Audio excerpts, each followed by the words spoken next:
Killer Records. Chaka Chaka Empire, Mise Chaka Chaka, Dava Baichi Taka Taka, Tankila, Aiwa, Nesurunda Kangandiri Chana, Nasinda Samu, Kandawana Mukana, Marinduza Vakaplana, Andinga Shimisi, Andina Chandokuna, Chandu Siva Kuni, Jane Vandara, Parikupisa Vangwe Vapera Vasakara, Asizviri Mumo Yondo Zitaura, Mama, Teti ndakutamba ujaya, mama ndakutamba umandara. Teti ndakutamba ujaya, hanti wenye mimakatamba kare.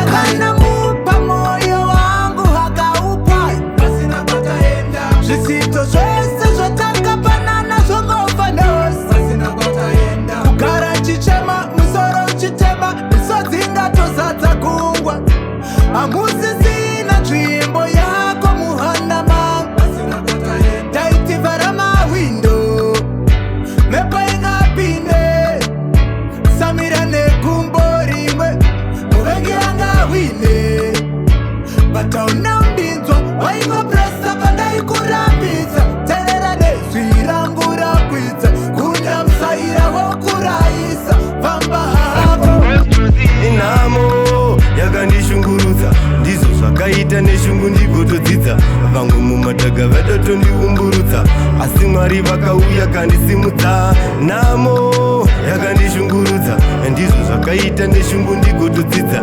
Vamwe mumadhaga vatotondiumburudza, asi Mwari vakauya kandisimudza. Vanga vasingade kuti ndipinde, vachitoda kuti inini futi ndipenge. Vasingade kuti madhozi futi avhurike, asi Mwari vakauya vakatondivhurira. So nhasi Mwari wangu ndovatenda, voshamisika futi ngoma ini ndichiponda. Ndinadhani ndotoratidza tarenda, vamwe vaida kuti inini futi ndigopeya.